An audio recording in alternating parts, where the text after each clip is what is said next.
আসসালামু আলাইকুম। এখন শুনবেন সংবাদ শিরোনাম। ময়মনসিংহে বাসে দুর্বৃত্তদের আগুন, এক শ্রমিকের মৃত্যু। রাজধানীতে অগ্নিসংযোগ ককটেল বিস্ফোরণ। 13 নভেম্বর ঘিরে সতর্ক সরকার, জানালেন উপদেষ্টা। তত্ত্বাবধায়ক সরকার ব্যবস্থা ফেরাতে সব পক্ষ একমত, জানালেন অ্যাটর্নি জেনারেল। 20 নভেম্বর আপিলের রায়। আমরা এক্সপেক্ট করব যে আগামীতে অর্থাৎ চতুর্দশ সংসদ নির্বাচন থেকে যেন তত্ত্বাবধায়ক সরকারের বিধান কার্যকর হয়। উপদেষ্টাদের কারো কারো বক্তব্য ঐকমত্য কমিশনের সিদ্ধান্ত অগ্রাহ্যের শামিল। অভিযোগ ডক্টর মোশাররফের স্বাক্ষরিত সনদের বাইরে অযৌক্তিক ইস্যু তৈরি করছে কোনো দল। নভেম্বরে গণভোট সহ 5 দফা দাবিতে পল্টনে জামায়াত সহ 8 দলের সমাবেশ। জড়ো হতে শুরু করেছেন নেতাকর্মীরা। আসসালামু আলাইকুম। এতক্ষণ শুনছিলেন সংবাদ শিরোনাম, এখন শুনবেন বিস্তারিত। ময়মনসিংহের ফুলবাড়িয়ায় গত মধ্যরাতে একটি বাসে আগুন দিয়েছে দুর্বৃত্তরা। এতে দগ্ধ হয়ে প্রাণ গেছে এক পরিবহন শ্রমিকের। দগ্ধ হয়েছেন 2 যাত্রীও। পুলিশ জানায়, ঢাকা থেকে ময়মনসিংহের ফুলবাড়িয়াগামী আলম এশিয়া পরিবহনের একটি বাস গতরাত 2টার দিকে গন্তব্যে পৌঁছায়। যাত্রী নামানোর পর তেল নেয়ার জন্য ভালুকজান পেট্রোল পাম্পের বিপরীত পাশের সড়কে পার্কিং করে রাখা হয় বাসটি। গত 3টার দিকে দুর্বৃত্তরা এসে বাসটিতে আগুন দিয়ে পালিয়ে যায়। এ সময় বাসের ভেতরে দগ্ধ হয়ে মারা যান পরিবহন শ্রমিক জুলহাস। গুরুতর আহত হন 2 যাত্রী বাদশা ও তার মা শারমিন সুলতানা। ভোরের আলো ফোটার অপেক্ষায় বাসে অবস্থান করছিলেন তারা। খবর পেয়ে ঘটনাস্থলে গিয়ে আগুন নেভায় ফায়ার সার্ভিস। দগ্ধ 2 যাত্রীকে উন্নত চিকিৎসার জন্য ঢাকায় আনা হয়েছে।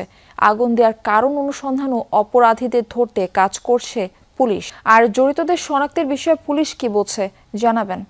এই মুহূর্তে ফুলবাড়িয়া উপজেলা জুড়ে আসলে একদিকে শোক, অপরদিকে আতঙ্ক বিরাজ করছে যে এই ধরনের ঘটনা ফুলবাড়িয়ায় দীর্ঘদিন পর বা এই বাসে আগুন দেওয়ার মতো ঘটনা ফুলবাড়িয়া উপজেলাতে অন্তত পক্ষে সেভাবে এর আগে ঘটেনি। কিন্তু এই ঘটনার পরপরই যখন এই পুলিশ ব্যবস্থা নেওয়া শুরু করেছে এবং এই ঘটনার সাথে কারা জড়িত তাদেরকে চিহ্নিত করার চেষ্টা চলছে, যে আমরা সিসিটিভি ফুটেজ দেখতে পাচ্ছি, যে সিসিটিভি ফুটেজ দেখে আসামিদের শনাক্ত করার চেষ্টা করা হচ্ছে যে কারা এটার সাথে জড়িত, তাহলে তাদের ইন্ধনদাতা কি বা কি উদ্দেশ্যে কি কারণে তারা এটি করেছে সেই বিষয়গুলো নিশ্চিত হওয়ার চেষ্টা করছে পুলিশ। পাশাপাশি যারা বলছেন যে এই ধরনের নাশকতা ঠেকাতে যে কোনো ধরনের বিশেষ অভিযান চালু ছিল সেটিকে আরো জোরদার করা হয়েছে এবং অভিযান চলবে।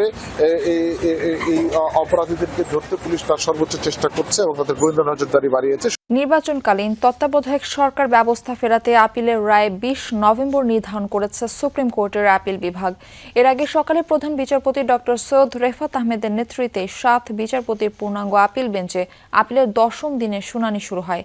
বিএনপি, জামায়াত ও সুজনের আইনজীবীরা শুনানি করেন।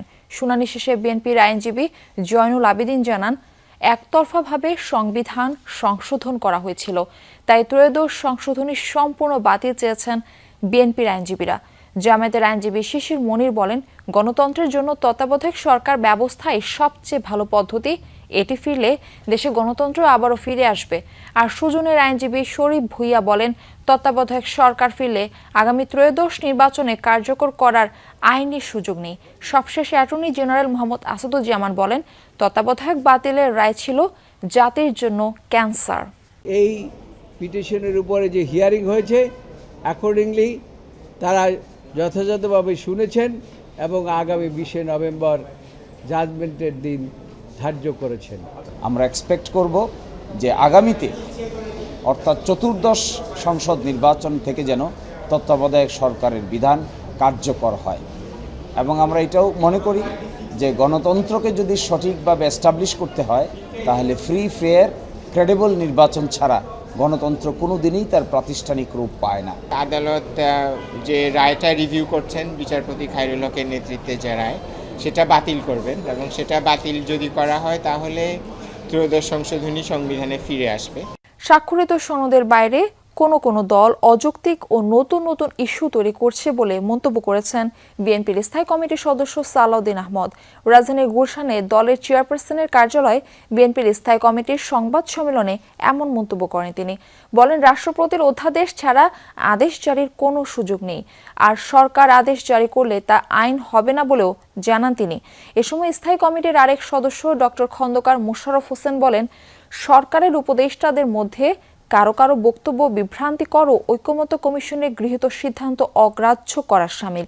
বলেন, জুলাই জাতীয় সনদে উল্লেখিত বিষয়ের বাইরে সরকার কোনো সিদ্ধান্ত ঘোষণা করলে সনদে স্বাক্ষরকারী কোনো দলের মান্য করার বাধ্যবাধকতা থাকবে না।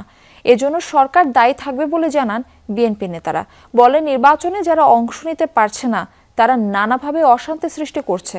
সরকারের সিদ্ধান্ত ঘোষণার ক্ষেত্রে যেসব বক্তব্য দিচ্ছেন তা বিভ্রান্তিকর এবং ঐকমত্যের ভিত্তিতে গৃহীত সিদ্ধান্ত অগ্রাহ্য করার শামিল। জুলাই সনদ বাস্তবায়নের জন্য যে অযৌক্তিক এবং নতুন নতুন ইস্যু করে যে আন্দোলন করছে সেই ব্যাপারে তাদেরকে বক্তব্য প্রদান করতে পারেন। এর বাইরে আমরা সনদে স্বাক্ষরিত যে বিষয়গুলো আছে তার বাইরে যদি সরকার কোনো সিদ্ধান্ত নিতে যায়, সেটা কোনো রাজনৈতিক দল যারা সনদে স্বাক্ষর করেছে তাদের উপরে কোনো দায় দায়িত্ব বর্তাবে না বা মানতে বাধ্য নয়। রাজধানীর পল্টনে জামায়াত সহ ৮ ইসলামী দলের গণসমাবেশ শুরু হবে দুপুরে। এরই মধ্যে সমাবেশ স্থলে জড়ো হচ্ছেন নেতাকর্মী সমর্থকরা। এই বিষয়ে বিস্তারিত জানব। রয়েছে সমাবেশটি আসলে এখনো শুরু হয়নি। সমাবেশ শুরু হবে জোহরের নামাজের পর, অর্থাৎ 2টা থেকে 4টার মধ্যে সমাবেশটি শেষ করার কথা রয়েছে।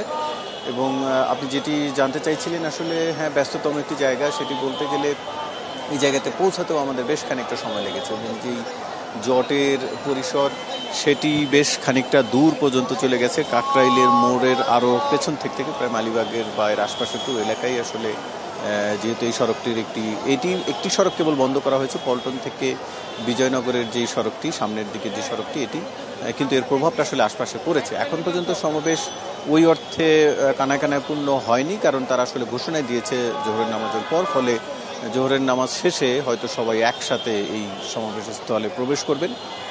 কিছুক্ষণ আগে মঞ্চটি প্রস্তুত করা হয়েছে এবং এখন পর্যন্ত আসলে প্রস্তুতি প্রায় শেষ পর্যায়ে বলা যায়। মাইক সহ অন্যান্য যেসব কার্যক্রম রয়েছে সেই কার্যগুলো তারা এখন সারছেন।